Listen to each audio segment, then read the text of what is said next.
देखिए दोस्तों, लाखों लोग हर साल तीर्थ यात्राएं अवश्य करते हैं, लेकिन दोस्तों बहुत कम लोग ऐसे हैं जिनको यह पता है कि शिव पुराण में तीर्थ यात्रा के दौरान कुछ सावधानियां बताई गई हैं। दोस्तों, खासकर जब हम तीर्थ यात्रा पर जा रहे हों तो शिव पुराण में कुछ ऐसी सावधानियां बताई गई हैं दोस्तों, जिनका हमें विशेषकर ध्यान रखना ही चाहिए। अगर आप यह सोचते हैं दोस्तों कि तीर्थ यात्रा में सिर्फ दर्शन करना ही सबसे महत्वपूर्ण कार्य है, तो शिव पुराण की यह बातें दोस्तों, यह शिक्षा आपको हैरान कर देगी। क्योंकि दोस्तों हमारे शास्त्र अर्थात दोस्तों शिव पुराण बताती है कि तीर्थ यात्रा के दौरान की गई कुछ महत्वपूर्ण गलतियां आपके जीवन के पुण्य नष्ट कर सकती हैं, और इसके अलावा आपके जीवन में कुछ अनोखी घटनाएं भी घट सकती हैं जो आपके लिए बुरी साबित हो सकती हैं। तो आखिर दोस्तों वह महत्वपूर्ण गलतियां कौन सी हैं जो अधिकतर हम तीर्थ यात्रा के दौरान करते हैं। इसलिए दोस्तों खासकर तीर्थ यात्रा करते समय इन बातों का विशेषकर ध्यान रखें दोस्तों। तो आइए जानते हैं दोस्तों आखिर वह महत्वपूर्ण बातें जो शिव पुराण में बताएंगे दोस्तों, वह महत्वपूर्ण गलतियां कौन सी हैं। आइए जानते हैं हमारे शास्त्र शिव पुराण से। तो देखिए दोस्तों, यह है हमारे पास शिव पुराण दोस्तों। इससे मैं आपको बताऊंगा कि आखिर तीर्थ यात्रा के दौरान किन किन बातों का विशेषकर ध्यान रखना चाहिए।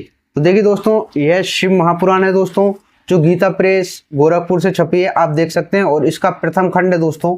ठीक है, तो इससे हम बताऊंगा दोस्तों आपको कि आखिर तीर्थ यात्रा के दौरान विशेषकर किन बातों का ध्यान रखना चाहिए। इसमें दोस्तों विद्येश्वर संहिता है और 86 पेज पर यह लिखा है दोस्तों। ठीक है, जिन भाइयों को प्रमाण चाहिए उनके लिए जानकारी दे रहा हूं। ठीक है, अब देखिए दोस्तों आखिर शिव महापुराण में तीर्थ यात्रा के दौरान किन किन बातों का विशेषकर ध्यान रखना चाहिए जानकारी दिए। इसका प्रमाण आप स्क्रीन पर देख सकते हैं। तो ध्यान से देखिए दोस्तों, शिव पुराण में लिखा है यहाँ पर, तीर्थ और क्षेत्र में जाने पर मनुष्य को, समझिए दोस्तों, तीर्थ और क्षेत्र में जाने पर मनुष्य को सदा स्नान, दान और जप आदि करना चाहिए। ठीक है, इन तीन बातों का विशेषकर ध्यान रखना चाहिए दोस्तों हर मनुष्य के जीवन में। ठीक है, जो भी मनुष्य कहीं पर भी दोस्तों किसी भी तीर्थ स्थान पर जाता हो, किसी भी तीर्थ स्थान पर, ठीक है, वहां का ये वर्णन है। ऐसा नहीं कि केवल काशी में ही आप जाएं तो वहां का यह विधान है, नहीं, किसी भी तीर्थ क्षेत्र में आप जाएं, तीर्थ क्षेत्र हुआ या तीर्थ यात्रा हुई, दोनों का जिक्र किया गया दोस्तों। इसमें ध्यान से समझिए, तीर्थ और क्षेत्र में समझिए दोस्तों, पुण्य क्षेत्र होता है दोस्तों, समझिए, जैसे किसी भी देवालय हो, किसी भी शिवालय हो, या किसी देवी देवता का स्थान हुआ, उससे कुछ दूरी तक वह दोस्तों तीर्थ क्षेत्र कहा जाता है। समझिए, सही जानकारी रखिए सनातन के विषय में दोस्तों। इसकी वीडियो भी मैंने पीछे बना दी है कि कितने दूरी तक पुण्य क्षेत्र होता है, आप इस चैनल पर जाकर देख सकते हैं, उन वीडियो को पीछे आपको मिल जाएगी। ठीक है, तो यह क्षेत्र होता है दोस्तों। और यात्रा आप समझते ही होंगे कि हम कहीं पर भी किसी भी यात्रा पर जाएं, काशी जाएं, विश्वनाथ जाएं, समझिए, महाकालेश्वर जाएं, या बद्रीनाथ जाएं, वैष्णो देवी जाएं, कहीं पर भी जाएं दोस्तों, तो यह यात्रा हुई। ठीक है, तो इसमें जिक्र किया गया है दोस्तों, यात्रा और क्षेत्र में जाने पर मनुष्य को यह तीन कार्य अवश्य करना चाहिए। पहला कार्य है दोस्तों स्नान। प्रतिदिन, समझिए दोस्तों, प्रतिदिन उसको स्नान अवश्य करना चाहिए प्रातःकाल। यानी दोस्तों आप अगर यात्रा कर रहे हो और यात्रा करते समय आपको 3 दिन बीत चुके हैं, 6 दिन बीत चुके हैं, या 8 दिन बीत चुके हैं, जितना भी आपका टाइम गुजर रहा है, समझिए, उतने ही दिन आपको प्रतिदिन स्नान करना चाहिए। पहला नियम है दोस्तों, बिना स्नान के तीर्थ यात्रा नहीं करनी चाहिए। ठीक है, यह विशेषकर ध्यान रखिए। दूसरा विधान है दोस्तों दान। समझिए, दान आपको करना ही चाहिए। आप किसी भी तीर्थ यात्रा पर गए हो दोस्तों, तो आपको कुछ ना कुछ थोड़ा बहुत दान अवश्य करना चाहिए। अब दान का भी बहुत अधिक विधान है दोस्तों, ऐसा नहीं, मैं आपसे यह नहीं कह रहा कि आप जाकर मंदिर में दान कीजिए, दान का भी अलग विधान है। समझिए दोस्तों, अब दान किस प्रकार का दोस्तों, जो व्यक्ति जरूरतमंद है, जो व्यक्ति निर्धन है, उसको आपको दान करना चाहिए। जैसे मान लीजिए आप तीर्थ यात्रा कर रहे हो, आपसे अचानक कोई कुछ वस्तु मांग ले खाने के लिए, मान लीजिए कोई भी गरीब है, ठीक है, वो आपसे, यानी आपने, वो आकर आपसे कुछ मांग ले खाने के लिए, तो उसको अवश्य भोजन कराइए। यह पहला, यह दान है दोस्तों, समझिए।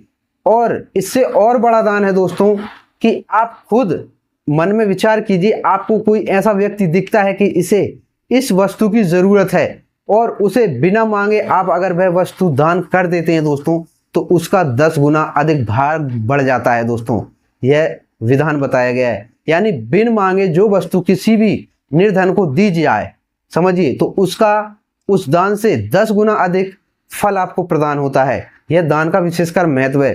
तो इस बात का विशेषकर ध्यान रखें कि आप दान कुछ ना कुछ 1 रुपये 2 रुपये, यह नहीं कह रहा कि आप 10-20 हज़ार ही रुपये दान करें, 5-10 हज़ार या 150 रुपये दान करें।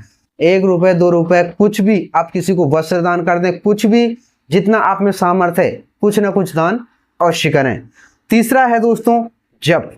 यह बहुत महत्वपूर्ण नियम है दोस्तों कि जब हम यात्रा कर रहे हैं तो किस कारण से कर रहे हैं दोस्तों, किस कारण से हम तीर्थ यात्रा पर गए हैं। समझिए दोस्तों, घूमना एक अलग बात है दोस्तों, घूमिए, उसके लिए मना नहीं कर रहा मैं कि आप किसी भी तीर्थ यात्रा पर जाएं और वहां पर जाकर ना घूमें, इसके लिए बात नहीं है दोस्तों, यह टॉपिक अलग है, ठीक है, उसके लिए मना भी नहीं किया गया। लेकिन दोस्तों यहाँ पर विधान है जप।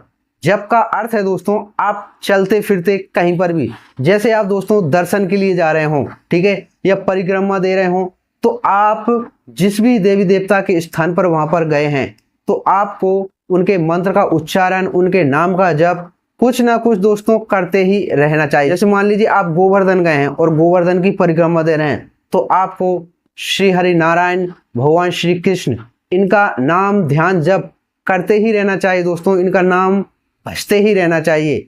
यह है दोस्तों जप का अर्थ।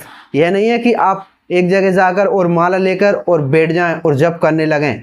आप चाहें तो यह भी कर सकते हैं दोस्तों, लेकिन जप का विधान यह है दोस्तों कि आप तीर्थ यात्रा करते समय चलते फिरते भी आप नाम लीजिए ईश्वर का। कुल मिलाकर दोस्तों इसको जप कहा गया है। आप उनकी भक्ति में रहिए। आप किस लिए यात्रा पर गए हैं दोस्तों, उसका महत्व समझिए।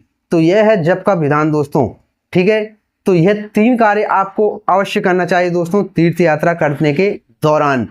और जो मनुष्य ऐसा नहीं करता तो उसके साथ जो अलग अनोखी घटनाएं होती हैं दोस्तों, उनका वर्णन भी दिया गया है शिव पुराण। तो मेरी आपसे गुजारिश है दोस्तों, विनती है कि आप विशेषकर जब भी आप तीर्थ यात्रा करने जा रहे हो दोस्तों, तो आप विशेषकर इन बातों का ध्यान अवश्य रखें दोस्तों, जो हमारे संत ग्रंथ बताते हैं, जो हमारे शिव पुराण में बताया गया है दोस्तों। तो आप इन बातों का विशेषकर ध्यान अवश्य रखें। तो देखिए दोस्तों, जब भी आप तीर्थ यात्रा पर जा रहे हो, और भी बहुत से नियम है दोस्तों। एक स्त्री के बहुत महत्वपूर्ण नियम बताए गए हैं दोस्तों तीर्थ यात्रा पर जाने से पहले, जैसे उसकी पति की अनुमति। समझिए दोस्तों, बहुत से नियम है दोस्तों एक स्त्री के लिए, और एक पुरुष के जीवन में भी और नियम बताए गए हैं दोस्तों। प्रथम नियम आपको बता दूं, जैसे माता पिता की आज्ञा अनिवार्य है दोस्तों। ऐसे बहुत से नियम है दोस्तों, छोटे छोटे नियम है लेकिन बहुत बड़े बड़े विधान है इनके दोस्तों। अगर आप छोटी छोटी गलतियां करते हैं और आप तीर्थ यात्रा करते हैं दोस्तों, तो आपकी यह मत सोचिए कि आपकी यात्रा सफल हुई, कुछ फायदा नहीं है दोस्तों।